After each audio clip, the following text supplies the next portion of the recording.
How's it going, everyone? Chris here with the next episode of my Call of Duty Arsenal video series, where we take a look at the popular weapons from Call of Duty 4, Modern Warfare 2 and Black Ops. We're still in Modern Warfare 2 for a minute, and today we're going to take a look at the popular P90 Sub Machine Gun. So the P90, also known as the FN-P90, is a submachine gun in Modern Warfare 2, which is unlocked at level 24. We also see it in Call of Duty 4, but I'm going to do my little feature of it for the Modern Warfare 2 variant. I think they're both pretty much the same between the two games, but at least with Modern Warfare 2 we've got a few more options to choose when setting up our class. So the P90 is quite an unusual looking weapon, and it's used by many different military and defence forces around the world, particularly in special forces groups because of its generally small size. It's got quite an unusual magazine, and it kind of fits alongside the top edge of the weapon. You can see it on this little picture, running flush with the weapon's top edge. So let's take a look at the stats and features of the P90 in the Modern Warfare 2 game. So first up, let's take a look at damage figures. The damage rating of the P90 is 30-20. That's the same as the ACI we've just looked at in the last episode. That's 30 up close, dropping off to 20 at long range.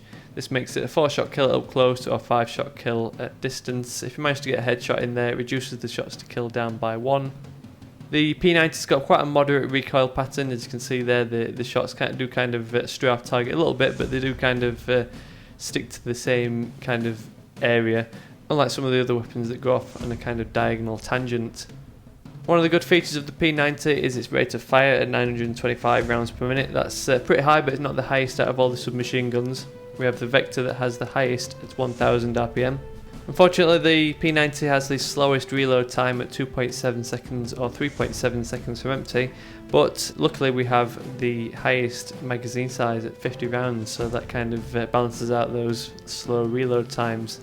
So having that huge magazine size of 50 rounds makes this weapon a great submachine gun for killing multiple people at any one time. If you run into a group of bad guys, you've got plenty of ammunition to blaze them all down.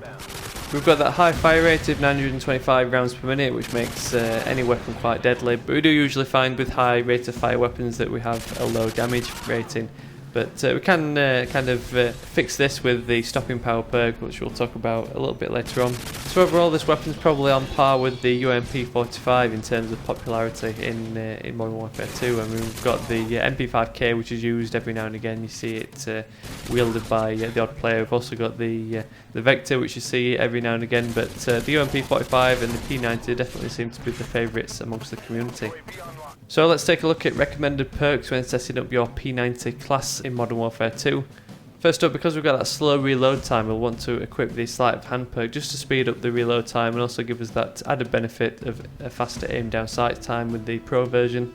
Second up, we mentioned about the low damage the P90 has, so we can equip stopping power to bump up that damage rating back up to cut down the shots to kill to make it a 3-shot kill up close and a 4-shot kill at long range.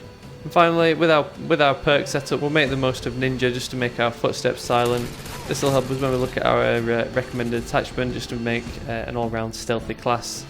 So like I mentioned, recommended attachment, this is going to be the silencer.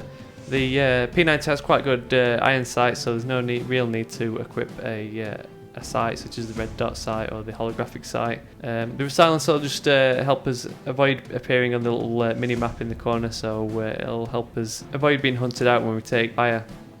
Another advantage is that reduced muzzle flash, which helps you find and stay on targets. Although with the silencer you do have that closer damage drop-off, which makes the longer range damage figures much more prevalent. So finally, let's take a look at recommended equipment. For this P90 class, we're going to choose the Tactical Insertion. This is obviously just a placeable flare that you can designate your next respawn point.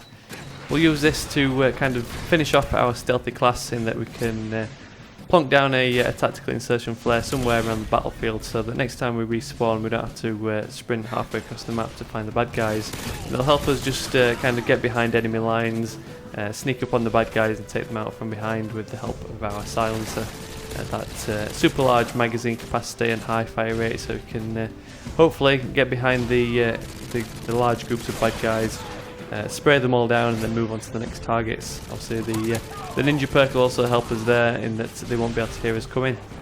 So that's my little review of the P90. Like I mentioned, it's one of the popular weapons from Modern Warfare 2 and also from Call of Duty 4. I think the stats of the weapons are pretty much identical between the two games, but obviously we've got a few more options to make use of in Modern Warfare 2. I think we'd still go for the same setup of P90 with silencer in Call of Duty 4, which probably makes it on par with the MP5.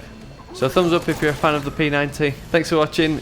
Subscribe if you want to stick around for more of these Call of Duty Arsenal weapon guides. I'll be reviewing all the popular and favourite weapons from Call of Duty 4, Modern Warfare 2 and Black Ops. So stick around for the next episode. Thanks for watching, and I'll catch you all later.